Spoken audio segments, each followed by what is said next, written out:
Hey guys, so the cable that comes with the FlashCal is a USB mini B connector. It's not the micro B like you would use on other devices or phones or what have you. It's the mini B. So obviously one comes with it, but if you lose this one, you'll have to find one of these at the store. You can't use the one for your cell phone. So with the mini B connector plugged into the Superchips FlashCal device, I've got my ignition software loaded up here. Download this for free from their website, and it tells you to connect the device. So we're just going to plug this into the port. There we go. Sorry about that. This is the easiest software I've ever used. So once you plug the device in, it's going to automatically recognize it, and it automatically starts checking for updates. So there's much less human interaction to do here than there used to be. It says update now. Updates are available for your device because they've targeted me for this second update trying to fix some of these issues. So it automatically recognizes that, and it says, do you want to install them now? So obviously we're going to say yes, and that's all you have to do. It downloads and installs to the device automatically. You don't have to move files around and go and find the files and all that kind of stuff. Load them in.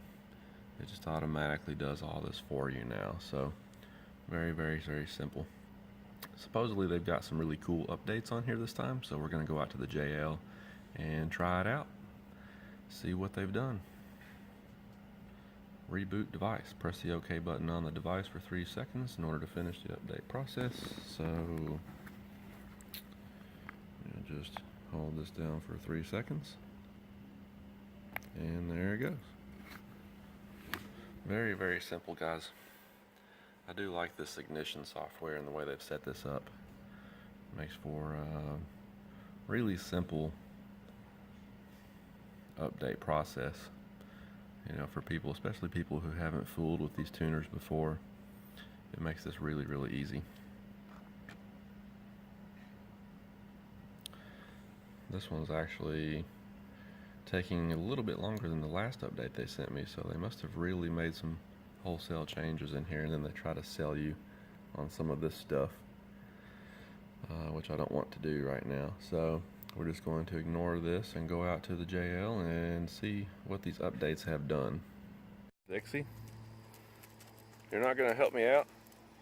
Well, okay. Alright guys, so here's the Superchips FlashCal, and then if you saw the other video I did where I compared the FlashCal for the JL to the Taser, you probably got the impression that I kind of liked the Taser a little bit better, but you know, I just had a few little issues with this device here. And I will say this, the guys at Superchips have been really good about staying on top of those issues, reaching out to customers, and they've really shown that they want to work on these issues and get them resolved, you know. And I will say that for them, because the guy that does the Taser JL, he's a little bit harder to get a hold of. You don't hear much from him. I guess he stays really busy, but you just don't really hear much from him. Don't get a lot of feedback, and haven't had any updates at all since I bought this thing. This Taser device hasn't had one single update since I've had it, whereas this is the second update they've sent me for this Superchips, so I can say that much for them. So let's plug this thing in here and see what these updates are all about. There we go. They said that they added some new features to this thing, so I want to see what they're talking about here. So you can ride along with me and we'll see what's going on. So here's the options, info, scan. That's the cool thing about this device, is that you can read the DTC codes if you have any. Alright, turn the ignition on, and it is in the run position. Turn the radio off so it doesn't get annoying. Okay, so let's see what we got here. This is different right off the bat. So turn this air conditioning off too, because it's going to get a little noisy. So this first screen, since this second update they sent me, is different. So you've got running options, and then you've got vehicle settings, service options, and then you can return the vehicle to stock. So this is laid out completely differently. Running options, I'm assuming, is going to be similar to what you have with the Taser, where you've got certain things that only work when the device is plugged in. Okay, let's see, engine idle, line lock, rock crawl lock, AutoPark disable, which is the reason I bought this thing to start with. I hate that feature. I wish I could turn that off permanently, and then you can exit back out of there, and then your vehicle settings goes back into the stuff that was on here before. It looks like you can adjust your tire size and gear ratio and TPMS and daytime running lights, all that kind of thing, whether or not you want the horn to chirp when you lock it, the accessory delay, and so on and so forth. So okay, so that's what they've done, is they've kind of laid these menu options out a little differently. Let's see what service options is. Reset the module, ABS initialization. Alright, and then you can return it to stock. So there you go, that's what the difference is.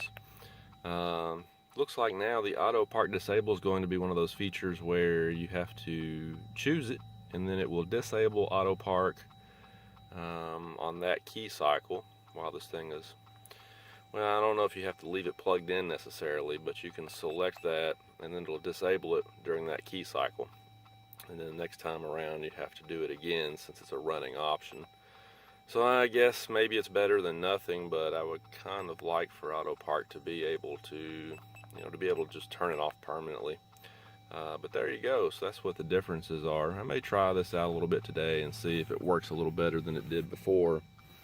The first update they sent me made it a little bit faster. I remember in the video that I made comparing the two devices, this was really, really slow. The first update they sent me sped things up a little bit, and it was a lot more smooth after that.